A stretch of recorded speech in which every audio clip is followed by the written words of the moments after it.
So, update. I guess it's an update, but I don't think I've shown you guys, but is my Tootsie. So, and I'll show you on my other Tootsie what they did. They took this little piggy and that little piggy. So, yeah. And you don't need that shit. Anyways.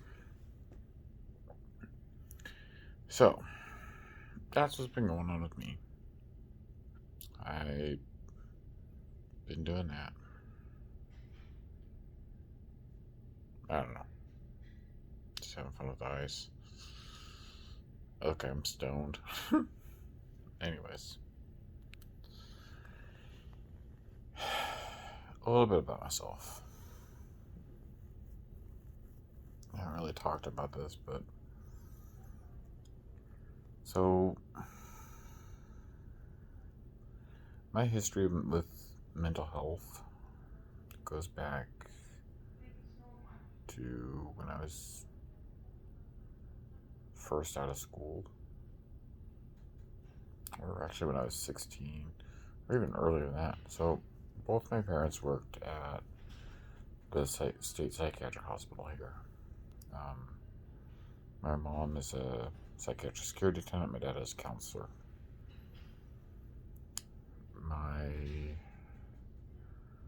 For years, I would go in there with my parents when they would work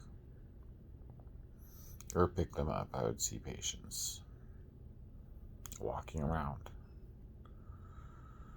I remember one time visiting my dad, and there was a guy that was just walking around from place to place.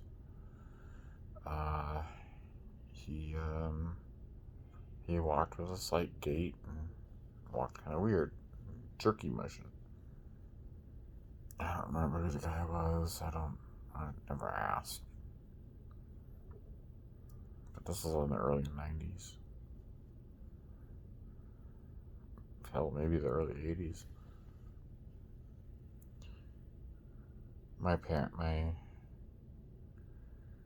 So, fast forward to when I'm 16. It's take your son or daughter to work day. My mom decides to take me to work with her. And, growing up, I kind of have been an off and on fan of pro wrestling. Growing up, I was a bigger fan of it than I am now. I follow it, but don't really watch it much.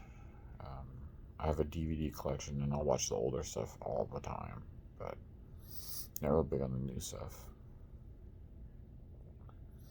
Give me classic Memphis wrestling, as bad as it is, as bad as some of this stuff is, but it's good. It's so bad, it's good. Anyways.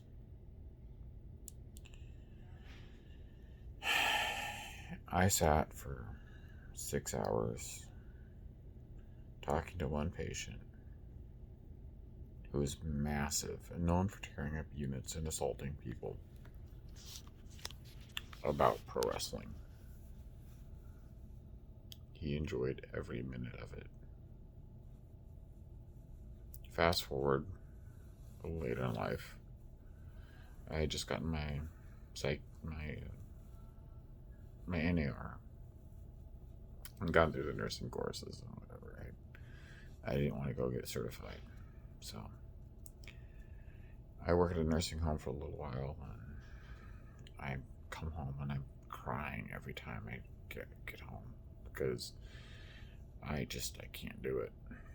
So I get a job at a group home for the mentally ill.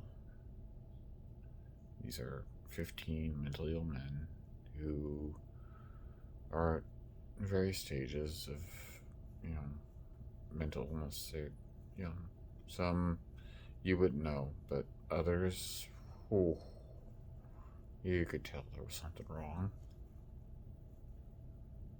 I got told that I was the Batman who's Robin on the Batman and Robin side, which was high praise. And I consider it high praise, at least. Tell me what you think. I became. I eventually got a job at Western State Hospital, and I saw patients go in and out, in and out of the hospital.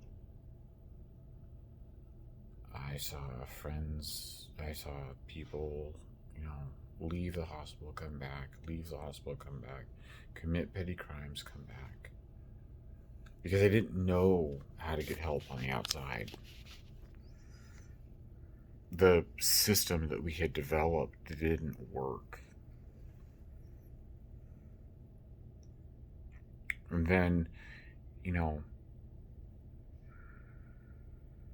years later, after I leave Western State Hospital,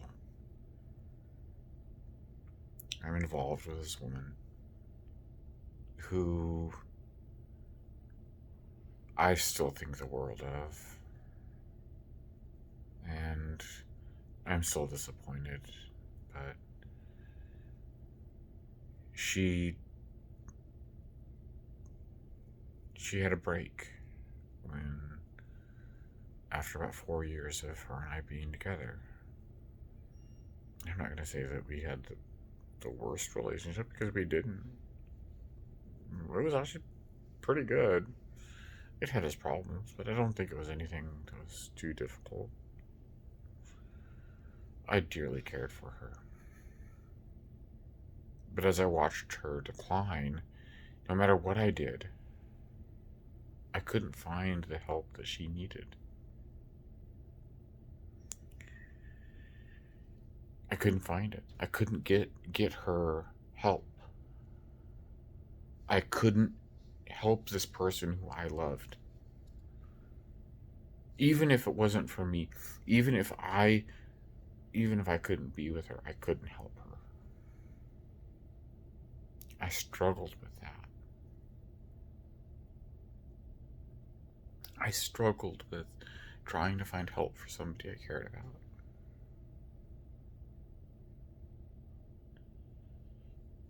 Katie, if you see this, if you ever watch this, you're amazing. Don't let anybody tell you otherwise. But I saw this woman who you never know. You never see it. People, the meds start to fail, and there's no net for them. There's nothing.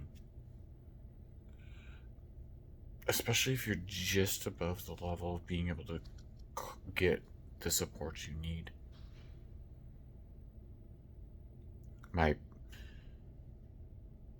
And I worked in the field. My mom worked in the field, and I couldn't find her the help that she needed. That's not to say she would have taken it, but I should have been able to do more.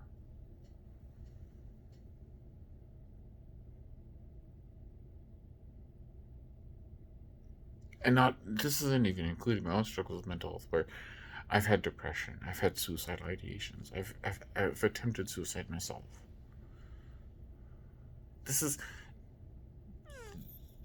And I've been on both sides of the glass. They wouldn't let me keep my shoes because they were worried that I'd tie myself up with strings and try and strangle myself. Seriously. Now, that's not really my style, but okay. I see it. They didn't understand my diabetes on that ward, on that unit. But I would watch these. But it was the same way there in Pittsburgh. These people would go through the cycle over and over again. I watched it here at one of the local hospitals when I was on the floor with them, and I was on the other side of the class. I was a patient. I watched them there was a guy that had been there over and over again for suicidal attempts because he had gender identity issues. Dude, whatever you found in your life, I hope whoever you are, I hope you are happy. And seriously, man, woman, I don't care, but I hope you're happy. And I hope you're alive. Actually, everybody who I met who was suicidal at that place, I hope you are flourishing. I wish you the best. Everybody.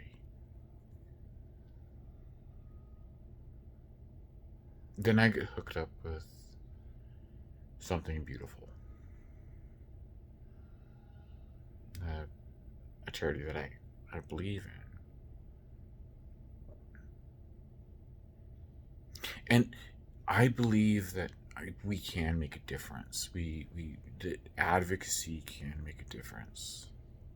But maybe I believe in a different form of advocacy. Maybe I believe in something a little more hard, a little more like, what are you doing that is actually helping people? How does it actually get to the people that you want to help? Right? That's what I believe. I need, and that's what I want. But until I find something better, something beautiful is what I'm going to be promoting on this channel.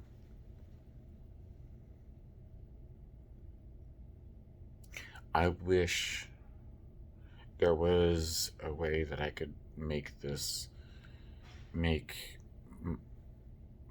my journey clearer, but I ran into a charity that I believed in because I saw the people I cared about falling apart. I saw it in everybody around me. I saw it myself. I had a story to tell. I had people I cared about. And they weren't some, foreign person that I never knew. It was people I knew intimately. It was friends. My best friend has schizoaffective disorder, and because of the amount of pain meds the amount of fact that his pain hasn't been managed properly. That's a whole nother thing entirely. We don't treat the mentally ill like they're people. We don't have a system that promotes their health.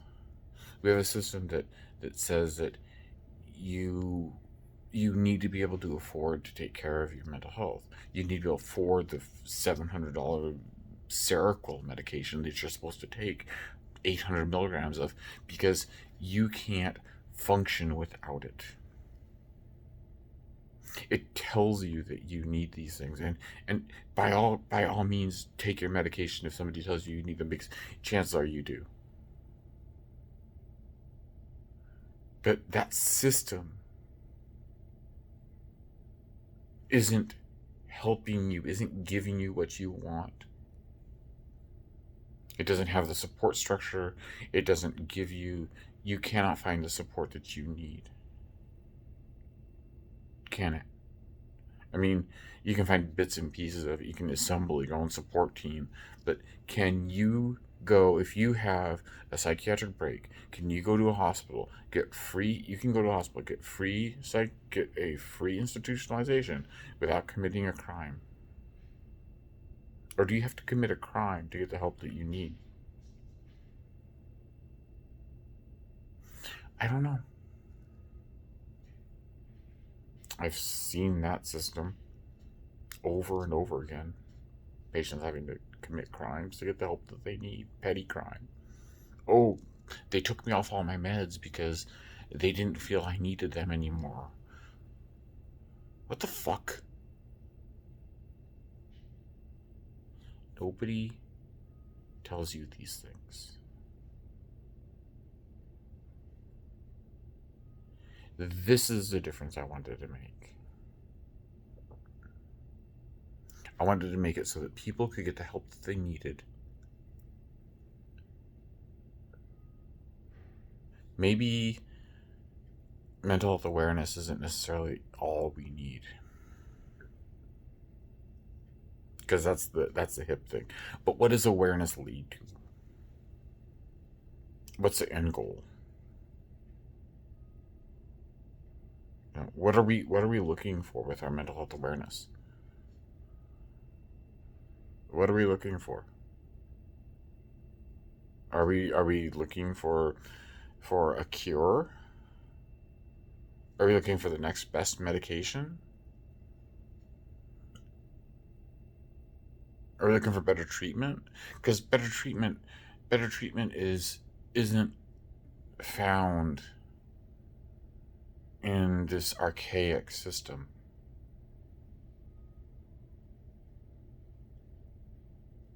If I could have found help for my friend,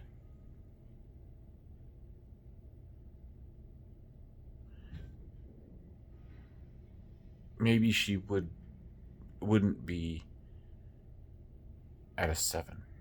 Or maybe she wouldn't be at a 3 instead of a 7. Maybe she'd be at a 5. If she could get the help that she needed on a regular basis. Not have to be 2 stages away from a medically induced coma because she's so... Maybe.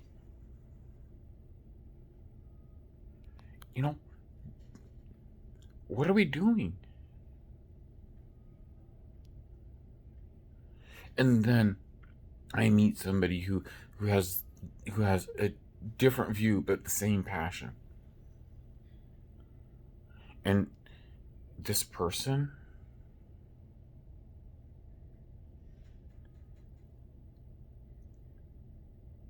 still doesn't quite have a mastery of her own mental illness. She is putting herself out there over and over and over again. Yeah, the whole thing between her and I screwed up, but I admire that. If you put yourself out there like she does, that's worth it. Be the face.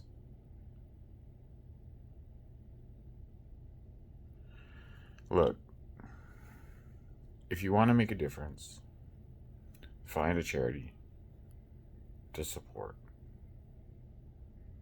But figure out what that charity does, how it does it, where the money goes. What part of mental health do you want to support? Do you want to support kids? I mean, kids are cool, but they do end up as adults who face even more struggles as adults than they do as kids.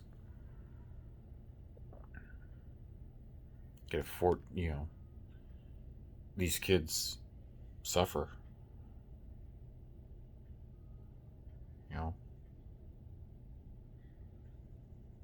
Kids, don't get me started. But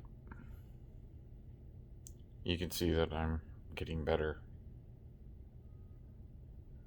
I'm no longer as self-loathing as I once was. But I need to address this because I don't feel like I've addressed what set me on this path.